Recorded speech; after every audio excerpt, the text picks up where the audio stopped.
This is Delay No More. I'm Yuki, a recovering procrastinator. According to a Journal of Educational Psychology, over 18% of students procrastinate due to the task's difficulty, fear of failure, or just not wanting to start. And most of university students struggling with the stress from procrastination. So if you have the same trouble, just follow this podcast.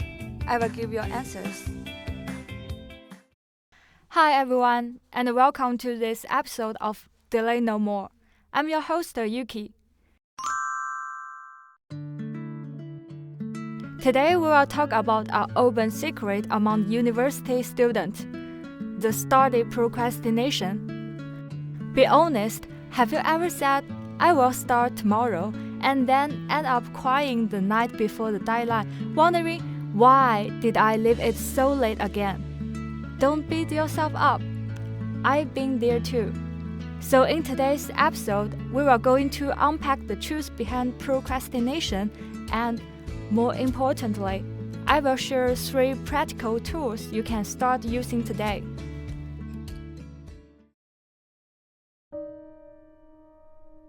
Let me start with a confession. I'm basically a procrastination expert. Last year, my professor assigned a 5,000-word final essay with a whole month to prepare. Every day, I wrote "Start essay today" on my to-do list. And every day, I didn't. 1 week before the deadline, I realized that I haven't read a single word. That week, I was drawn in stress, and only on the final 2 nights did I actually start writing. I poured 2 all-nighters, drank 6 cups of coffee, and hit send exactly 2 minutes before the deadline. Honestly, I saw no one procrastinate harder than me.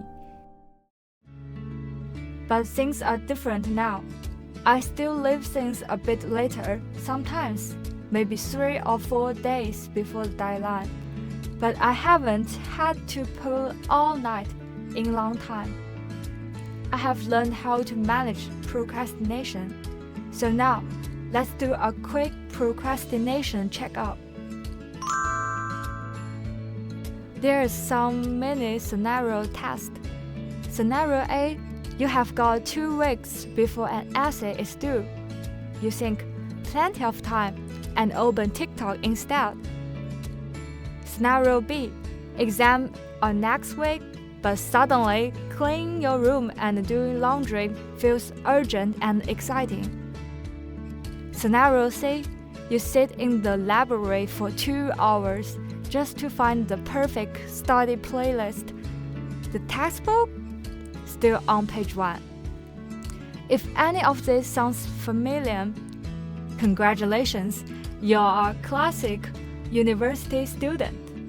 According to a Journal of Educational Psychology, over 18% of students procrastinate due to the task's difficulty, fear of failure, or just not wanting to start. So if you have struggling, first, give yourself a hug. You are not alone in this.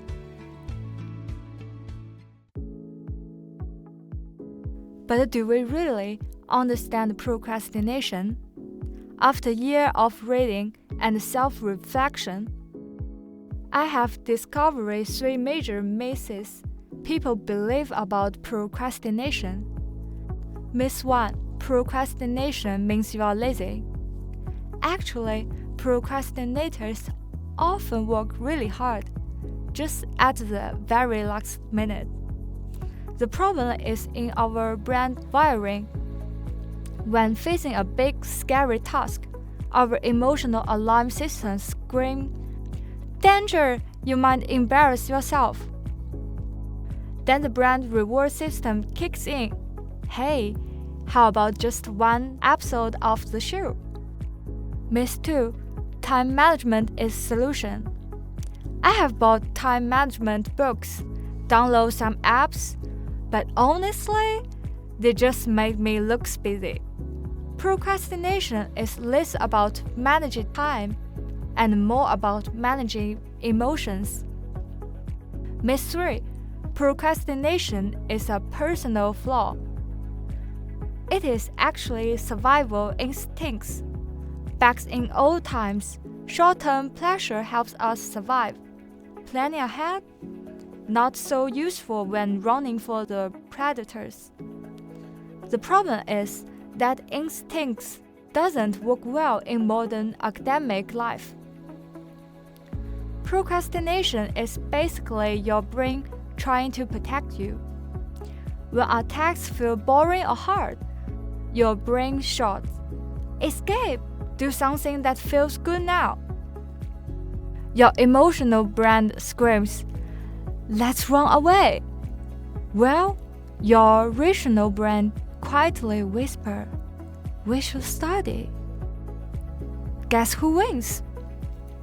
Even worse, procrastination can become addictive. Every time we survive a last-minute panic and still submit something on time, the brain learns, "Hey, that's work, right? Let's do it again." Like using a credit card for everything, sooner or later, the bills comes due. But there is some good news. I have tested some methods, and that really do works. Here are my top 3. Method 1. The 5 minutes lunch track plus version. Psychologists said once you start something for 5 minutes, there is an 18% chance you will keep going. So the trick is to fool your brain into starting. But don't just say, "I will study for 5 minutes. Here's my upgrade version. First, set a fun timer. Second, create a setup ritual, maybe a cup of coffee or a special playlist. Third, give yourself a reward after, but no social media, no TikTok. Method 2. A Swiss cheese strategy. Thinking of your task as a block of cheese. The goal is to punch holes in it. For example, maybe write an essay. Day 1, you can just write the title and the 3 keywords. Day 2, you can paste in some relative quarters. For day 3, you can summarize the key conception. Tiny actions makes big tasks feel less scary. You are not climbing a mountain, just taking small steps up a hill. Method 3. The environmental trap. If you can't control your willpower, change your environment. Going to library, a study lodge, and a quiet cafe. Like how going to the gym motivates you more than working out at home. The environment keeps you accountable. Before we wrap up, I'd love to hear from you guys. Do you have your own secret anti-procrastination hack? Share your tips in comments.